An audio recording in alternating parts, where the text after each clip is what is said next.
బాబాయ్ మీ పేరు? జోనా సైమన్ భాస్కర్ రావు అబ్బూరి. చాలా పెద్ద పేరే. ఏంటి బాబాయ్ ఇది ఏంటి చిన్న వ్యాపారం ఇది? అవునండి, ఇయర్ ఫోన్లు బ్లూటూత్లు ఇవి అమ్ముతాను. అలా బాగానే వెళ్తున్నాయా ఇవి? దేవుడి దేవాల పర్వాలేదు. ఆ. ఎవరెవరు ఉంటారు బాబాయ్ మీరు? నేను ఒక్కడనే అన్మ్యారీడ్. మరి మీకు పెన్షన్ ఇట్లా ఏమైనా వస్తుందా? అటువంటి వాడికి చేయి చాపను. ఆహా. మీ కాళ్ళ మీద మీరే బాధతాం. అది అవును. గవర్నమెంట్ ఇన్కమ్ ఏమో. ఏం అటువంటి తీసుకోను. వయసు ఎంత మీది? 72. ఓకే, పెన్షన్ ఎలిజిబుల్గా మీరు కానీ తీసుకోవట్లేదు. Okay, great. ఆధార్ కార్డు చూపెట్టడం ఇటువంటి వాడికి ఇష్టపడను. ఆహా. ఓకే, మీ కాళ్ళ మీద మీరు బతుకుతారు. అవును. ఓకే, ఎలా ఉంది బాబు ఇప్పుడు చంద్రబాబు నాయుడు ముఖ్యమంత్రిగా ఉన్నారు కదా, సో ఈ కూటమి ప్రభుత్వం వచ్చి 8 నెలలు అయింది, సో ఏమనిపిస్తుంది ఈయన పరిపాలన చూస్తే? ఈయన మంచి అడ్మినిస్ట్రేటరు. గత ప్రభుత్వం చేసిన తప్పుల వల్ల కొద్దిగా ఆర్థిక ఇబ్బందులు అయితే ఉన్నాయి. వ్యాపారాలు కొద్దిగా తక్కువగానే ఉన్నాయి. వీటన్నిటికి కారణం గత ప్రభుత్వం తప్పులు. అది మాత్రం ఖచ్చితంగా గుండె మీద చేసుకొని చెప్తా. ఆయన 3 రాజధానులు అని చెప్పేసి ప్రగతి అనేది ఏమీ లేకుండా చేశాడు. దానివల్ల కొద్దిగా వ్యాపారాలు, మధ్యతరగతి కుటుంబాల వ్యాపారాలు కొద్దిగా ఇబ్బందికరంగా అయితే ఉన్నాయి. అయితే తొందరలోనే పుంజుకుంటాయి, అది మాత్రం ఖచ్చితంగా చెప్పగలను. గతంలో ఎటువంటి ఇబ్బందులు పడ్డారు అసలు మీరు? గత ప్రభుత్వంలో వ్యాపారాలు సరిగ్గా పెద్దగా ఉన్నా, ఒక మాదిరిగా ఉన్నా, నేనైతే ఆర్థికంగా అప్పులు పాలయ్యా. ఉన్నమాట చెప్తున్నా, నాకు రూపాయి అప్పు తెలియదు. అలాంటి వాడిని నేను గత ప్రభుత్వంలో అప్పులు పాలయ్యా. ఇప్పుడు నిదానంగా తీర్చుకుంటున్నా. సంక్షేమ పథకాలు ఇట్లా చాలా ఇచ్చారంట కదా గత ప్రభుత్వంలో. అభివృద్ధిని సాధించి పెట్టుబడులని లాగి వచ్చిన ఆదాయంలో కొంత పేదవారికి సాయం చేయడం తప్పు కాదు. కానీ అది ఏమీ లేకుండా నేను అప్పులు తీసుకొచ్చి పెట్టి చేస్తే ఇట్ ఈస్ నాట్ కరెక్ట్. ఒప్పుకుంటారు కదా అది. ఇప్పుడు నువ్వు 100 సంపాదించావు బాబు, భవిష్యత్తు గురించి ఒక 50 రూపాయలు పక్కనే, ఒక 5 రూపాయలు పేదవారికి ధర్మం చేయి, ఒక 10 రూపాయలు పెట్టుబడులకు ఉపయోగించు, అది కరెక్ట్. కానీ అదేమీ లేకుండా నేను అందరికీ అప్పులు చేసి ఇచ్చాను అంటే ఇట్ ఈస్ నాట్ గుడ్. మరి జగన్మోహన్ రెడ్డి పదే అంటున్నాడు కదా, నేను చాలా బటన్లు నొక్కాను, చంద్రబాబు 8 నెలలు అవుతుంది ఒక్క బటన్ కూడా నొక్కలేకపోతున్నాడు అని చెప్తున్నాడు. బటన్లు నొక్కితే సరిపోయిందా? ప్రగతి ఏది? ఒక ఫ్యాక్టరీ పెట్టించాడా, ఒక రోడ్లు వేయించాడా, ఏదన్నా చేశాడా? రౌడీజం, గుండాయిజం, గంజాయి బ్యాచ్లు వీటిని పెంచి పెద్ద చేశాడు, తాగుబోతుని పెద్ద చేశాడు.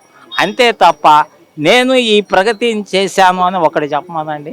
మరి ఇప్పుడు చంద్రబాబు రాష్ట్రాన్ని అభివృద్ధి పదంలో తీసుకెళ్తారని నమ్మకం ఉందా మీకు?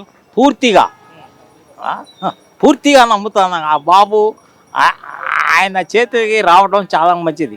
గత ప్రభుత్వం గతసారి కూడా ఆయనే ఉంటే ఈ రోజుని భారతదేశానికి ఆంధ్రప్రదేశ్ శిరస్సు అయ్యేది. నేను గుండెల మీద చేసుకొని చెప్తా. అటువంటి దాన్ని 3 రాజధానులు అని చెప్పేసి సర్వనాశనం చేసి వదిలిపెట్టాడు రాష్ట్రాన్ని. ఏంటి అంత నమ్మకం ఏంటి మీకు చంద్రబాబు పైన? ఆయన అడ్మినిస్ట్రేటర్ అండి, భవిష్యత్తు గురించి ఆలోచిస్తాడు. నాకు 72 ఏళ్ళు, ఎంతోమంది రాజకీయాలను గమనిస్తూ ఉంటాను నేను. కానీ ఈయన భవిష్యత్తు గురించి ఆలోచించి ముందు చూపుతూ ఉండాలి ఎప్పుడైనా. జగన్మోహన్ రెడ్డి చేసిన మొత్తం తప్పులే. 3 రాజధానులు అని చెప్పేసి ఏమైనా చేశాడా? ఇప్పుడు వాట్సాప్ గవర్నెన్స్ అనేసి ఒక యాప్ తీసుకొచ్చారు, మీకు తెలిసిందా? వాట్సాప్ గవర్నెన్స్ అని చెప్పి వాట్సాప్లో హాయ్ అని మెసేజ్ పెడితే చాలు, మనకి ఏదైనా సర్టిఫికేట్ కావాలంటే ఆఫీసుల చుట్టూ తిరగకుండా అని చెప్పి లోకేష్ గారు తీసుకొచ్చారు. ఎలా ఉందంటారు? చాలా మంచి ఆర్టికల్ అది. నాకైతే తెలియదు వాటి గురించి, నా ఫోన్ ఇది. కాబట్టి నేను చెప్తాను వాటి గురించి పెద్దగా. నాకైతే నేను 8th క్లాస్ చదువుకున్నాను ఎప్పుడు వచ్చినప్పుడు. కాబట్టి వాటి గురించి పెద్దగా. చంద్రబాబు పాలన బాగుందంటారు? 100% అండి. దేవుని ఆశీర్వాదం చంద్రబాబు నాయుడు గారికి 100కు 100% ఉంటుంది. ఇప్పటికప్పుడు ఎన్నికలు జరిగితే నేనే గెలుస్తాను, చంద్రబాబు నాయుడుకి ఎవరు ఓటేయరని చెప్తున్నాడు. మరలా మేమే అధికారంలో వస్తాం, 30 ఏళ్ళు అధికారంలో ఉంటా అంటున్నాడు జగన్. కలలో కూడా రాడు. 20 ఏళ్ళు జైలు శిక్షలు పడతాయి ఆ పిల్లగాడికి. 20 ఏళ్ళు జైలు శిక్షలు పడతాయంటే నేను ఒప్పుకుంటా. తప్ప ఆ పార్టీ ఉంటుందన్నా నేను నమ్మను. 2.0 అంటున్నాడు కదా ఇప్పుడు జగన్. 2.0 మీరేమనుకున్నా బాధ లేదు. ఆ 10 మంది కూడా ఆ పార్టీకి రాజీనామా చేసి కాంగ్రెస్లో చేరే అవకాశం ఉంది. అంతే తప్ప అతను మళ్ళీ అధికారంలోకి వస్తాడని కానీ ఆయన ఏదో చేస్తాడు అంటే నేను నా బొందిలో ప్రాణంగా ఒప్పుకోను. ఎందుకు కూడా పేకలేరని చెప్తున్నాడు ఆయన. వాడి బొంద 20 ఏళ్ళు జైలు శిక్ష పడతాయంటే ఒప్పుకుంటా. అసెంబ్లీకి వెళ్తే పడేసి తంతారు. అసెంబ్లీకి వెళ్ళి చెప్పమని రానంటున్నాడు, అసెంబ్లీకి అయితే రానని చెప్తున్నా. ప్రతిపక్ష హోదా ఇస్తే వస్తాను అనుకుంటున్నారు. తల తంద అంటారు కాబట్టి తల తప్పు కదా. మీ నాన్న సమకాలీకుడు నాయుడు గారు, వాళ్ళ నాన్నగారి సమకాలీకుడు ఏమన్నా ఆయన గురించి అమర్యాదగా మాట్లాడవచ్చు అసెంబ్లీలో? ఆయన కంట తడిపి పెట్టుకున్నాడు. ఇంట్లో ఆడవాళ్ళ గురించి మాట్లాడిన అవసరం వీడికి ఏంటి? ఎంత ఘోరమైన తప్పిదం బాబు అది. నాకైతే కళ్ళల్లో నీళ్లు తిరిగినాయి. తప్పు కదా. వీడు చేసింది ఏంటి? రౌడీ విజయం, గుండా విజయం, కేడి నా కొడుకుని పెంచి పెద్ద చేసుకున్నాడు తప్ప ఏదీ లేదు.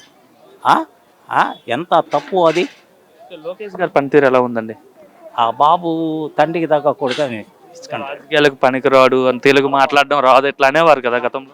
అది తప్పు. ఆ అబ్బాయి ఒక విషయం నాకు తెలిసినంత మరికి అతను పాదయాత్రలో అతనికి దేవాది దేవుణ్ణి కాపుదల ఉంది. పాదయాత్రలో అతను రెడ్ బుక్ ఇదంతా దేవుని కృపచేతనే చేశాడు.